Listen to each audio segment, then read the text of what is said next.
Jangan lupa di-subscribe biar aku bisa bacain Alkitab buat kamu setiap hari. Injil Lukas pasal 15 ayat 11 sampai 32, perumpamaan tentang anak yang hilang. Yesus berkata lagi, ada seorang mempunyai 2 anak laki-laki. Kata yang bungsu kepada ayahnya, "Bapa, berikanlah kepadaku bagian harta milik kita yang menjadi hakku." Lalu ayahnya membagi-bagikan harta kekayaan itu di antara mereka. Beberapa hari kemudian anak bungsu itu menjual seluruh bagiannya itu lalu pergi ke negeri yang jauh. Di sana ia memboroskan harta miliknya itu dengan hidup berfoya-foya. Setelah dihabiskannya semuanya, timbullah bencana kelaparan di dalam negeri itu dan ia pun mulai melarat. Lalu ia pergi dan bekerja pada seorang majikan di negeri itu. Orang itu menyuruhnya ke ladang untuk menjaga babinya. Lalu ia ingin mengisi perutnya dengan ampas yang menjadi makanan babi itu. Tetapi tidak seorang pun yang memberikannya kepadanya.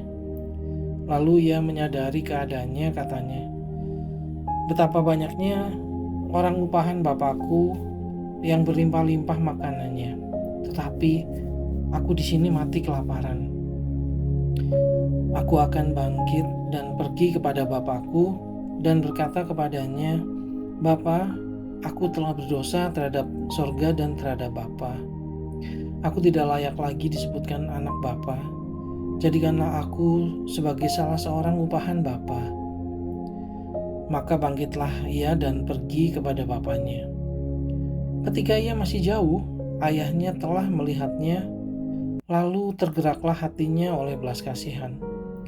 Ayahnya itu berlari mendapatkan dia, lalu merangkul dan mencium dia. Kata anak itu kepadanya, "Bapa, aku telah berdosa terhadap sorga dan terhadap Bapa. Aku tidak layak lagi disebutkan anak Bapa." Tetapi ayah itu berkata kepada hamba-hambanya, "Lekaslah, bawa kemari jubah yang terbaik. Pakaikanlah itu kepadanya dan kenakanlah cincin pada jarinya dan sepatu pada kakinya. Dan ambillah anak lembu tambun itu, sembelilah dia dan marilah kita makan dan bersukacita, sebab anakku ini telah mati dan menjadi hidup kembali. Ia telah hilang dan didapat kembali." Maka mulailah mereka bersukaria. Tetapi anaknya yang sulung berada di ladang, dan ketika ia pulang dan dekat ke rumah, ia mendengar bunyi seruling dan nyanyian tari-tarian. Lalu ia memanggil salah seorang hambanya dan bertanya kepadanya, "Apa arti semuanya itu?" Jawab hamba itu, "Adikmu telah kembali dan ayahmu telah menyembelih anak lembu tambun, karena ia mendapatnya kembali dengan sehat." Maka marahlah anak sulung itu dan ia tidak mau masuk. Lalu ayahnya keluar dan berbicara dengan dia. Tetapi ia menjawab ayahnya, katanya, "Telah bertahun-tahun aku melayani Bapa, dan belum pernah aku melanggar perintah Bapa. Tetapi kepadaku belum pernah Bapa memberikan seekor anak kambing untuk bersukacita dengan sahabat-sahabatku. Tetapi baru saja datang anak Bapa yang telah memboroskan harta kekayaan Bapa bersama-sama dengan pelacur-pelacur. Maka Bapa menyembelih anak lembu tambun itu untuk dia." Kata ayahnya kepadanya, "Anakku, engkau selalu bersama-sama dengan aku, dan segala kepunyaanku adalah kepunyaanmu. Kita patut bersukacita dan bergembira, karena adikmu telah mati dan menjadi hidup kembali. Ia telah hilang dan didapat kembali." Ayo, tunggu apa lagi? Tekan tombol subscribe-nya sekarang. Injil Lukas pasal 16 ayat 1-9, perumpamaan tentang bendahara yang tidak jujur. Dan Yesus berkata kepada murid-muridnya, ada seorang kaya yang mempunyai seorang bendahara. Kepadanya disampaikan tuduhan bahwa bendahara itu menghamburkan miliknya. Lalu ia memanggil bendahara itu dan berkata kepadanya, "Apakah yang kudengar tentang engkau? Berilah pertanggungan jawab atas urusanmu. sebab engkau tidak boleh lagi bekerja sebagai bendahara." Kata bendahara itu di dalam hatinya, "Apakah yang harus aku perbuat? Tuanku memecat aku dari jabatanku sebagai bendahara. Mencangkul aku tidak dapat, mengemis aku malu. Aku tahu apa yang akan aku perbuat, supaya apabila aku dipecat dari jabatanku sebagai bendahara, ada orang yang akan menampung aku di rumah mereka." Lalu ia memanggil seorang demi seorang yang berhutang kepada tuannya. Katanya kepada yang pertama, "Berapakah hutangmu kepada tuanku?" Jawab orang itu, 100 tempayan minyak. Lalu katanya kepada orang ini, "Inilah surat hutangmu. Duduklah dan buat surat hutang lain sekarang juga, 50 tempayan." Kemudian ia berkata kepada yang kedua, "Dan berapakah hutangmu?" Jawab orang itu, 100 pikul gandum. Katanya kepada orang itu, "Inilah surat hutangmu. Buatlah surat hutang lain 80 pikul." Lalu tuan itu memuji bendahara yang tidak jujur itu karena ia telah bertindak dengan cerdik. Sebab anak-anak dunia ini lebih cerdik terhadap sesamanya daripada anak-anak terang. Dan aku berkata kepadamu, ikatlah persahabatan dengan mempergunakan mamon yang tidak jujur, supaya jika mamon itu tidak dapat menolong lagi, kamu diterima di dalam kemah abadi. Selamat, kamu sudah melakukan langkah pertama. Bahkan perjalanan 1000 mil pun dimulai dengan langkah pertama. Injil Lukas pasal 16 ayat 19-31. Orang kaya dan Lazarus yang miskin. Ada seorang kaya yang selalu berpakaian jubah ungu dan kain halus, dan setiap hari ia bersukaria dalam kemewahan. Dan ada seorang pengemis bernama Lazarus, badannya penuh dengan borok, berbaring dekat pintu rumah orang kaya itu, dan ingin menghilangkan laparnya dengan apa yang jatuh dari meja orang kaya itu. Malahan anjing-anjing datang dan menjilat boroknya. Kemudian matilah orang miskin itu, lalu dibawa oleh malaikat-malaikat ke pangkuan Abraham.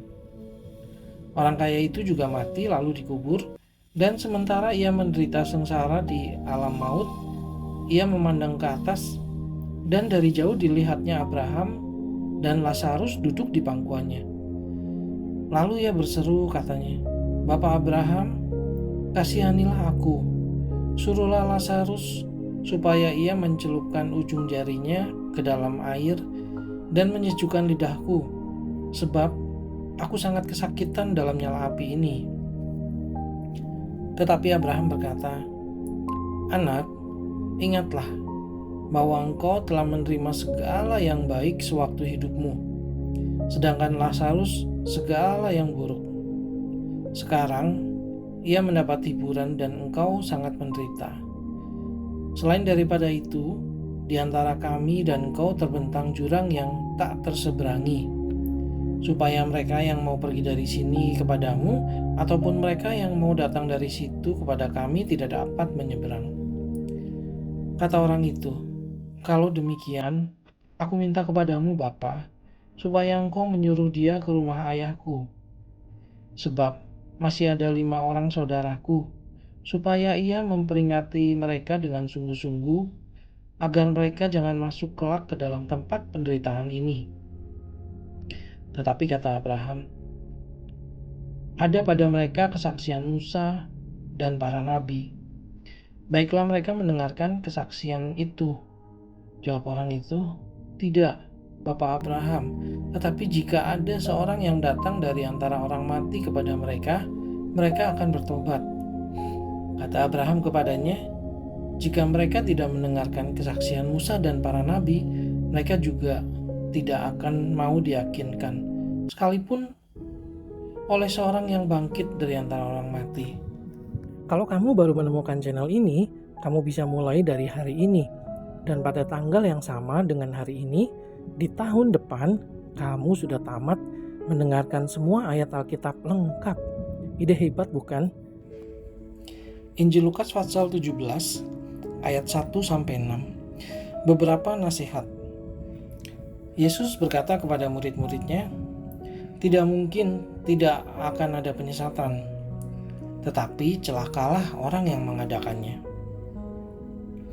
Adalah lebih baik baginya jika sebuah batu kilangan diikatkan pada lehernya, lalu ia dilemparkan ke dalam laut, daripada menyesatkan salah satu dari orang-orang yang lemah ini. Jagalah dirimu. Jikalau saudaramu berbuat dosa, tegurlah dia, dan jikalau ia menyesal, ampunilah dia. Bahkan jikalau ia berbuat dosa terhadap engkau 7 kali sehari, dan 7 kali ia kembali kepadamu dan berkata, 'Aku menyesal,' engkau harus mengampuni dia." Lalu kata rasul-rasul itu kepada Tuhan, "Tambahkanlah iman kami." Jawab Tuhan, "Kalau sekiranya kamu mempunyai iman sebesar biji sesawi saja, kamu dapat berkata kepada pohon ara ini, 'Terbantunlah engkau dan tertanamlah di dalam laut,' dan ia akan taat kepadamu." Injil Lukas pasal 17 ayat 7-10. Tuan dan hamba. Siapa di antara kamu yang mempunyai seorang hamba yang membajak atau menggembalakan ternak baginya, akan berkata kepada hamba itu setelah ia pulang dari ladang, "Mari segera makan"? Bukankah sebaliknya ia akan berkata kepada hamba itu, "Sediakanlah makananku, ikatlah pinggangmu dan layanilah aku sampai selesai aku makan dan minum. Dan sesudah itu engkau boleh makan dan minum." Adakah ia berterima kasih kepada hamba itu karena hamba itu telah melakukan apa yang ditugaskan kepadanya? Demikian jugalah kamu, apabila kamu telah melakukan segala sesuatu yang ditugaskan kepadamu, hendaklah kamu berkata, "Kami adalah hamba-hamba yang tidak berguna. Kami hanya melakukan apa yang kami harus lakukan." Injil Lukas pasal 17 ayat 11-19. Ke-10 orang kusta. Dalam perjalanannya ke Yerusalem, Yesus menyusur perbatasan Samaria dan Galilea. Ketika ia masuk suatu desa, datanglah 10 orang kusta menemui dia. Mereka tinggal berdiri agak jauh dan berteriak, "Yesus, Guru, kasihanilah kami." Lalu ia memandang mereka dan berkata, "Pergilah, perlihatkanlah dirimu kepada imam-imam." Dan sementara mereka di tengah jalan, mereka menjadi tahir. Seorang dari mereka ketika melihat bahwa ia telah sembuh, kembali sambil memuliakan Allah dengan suara nyaring. Lalu tersungkur di depan kaki Yesus dan mengucap syukur kepadanya. Orang itu adalah seorang Samaria. Lalu Yesus berkata, "Bukankah ke-10 orang tadi semuanya telah menjadi tahir? Di manakah yang 9 orang itu? Tidak adakah di antara mereka yang kembali untuk memuliakan Allah selain daripada orang asing ini?" Lalu ia berkata kepada orang itu, "Berdirilah dan pergilah, imanmu telah menyelamatkan engkau." Injil Lukas pasal 17 ayat 20-37. Kedatangan kerajaan Allah. Atas pertanyaan orang-orang Farisi, apabila kerajaan Allah akan datang, Yesus menjawab katanya, "Kerajaan Allah datang tanpa tanda-tanda lahiriah.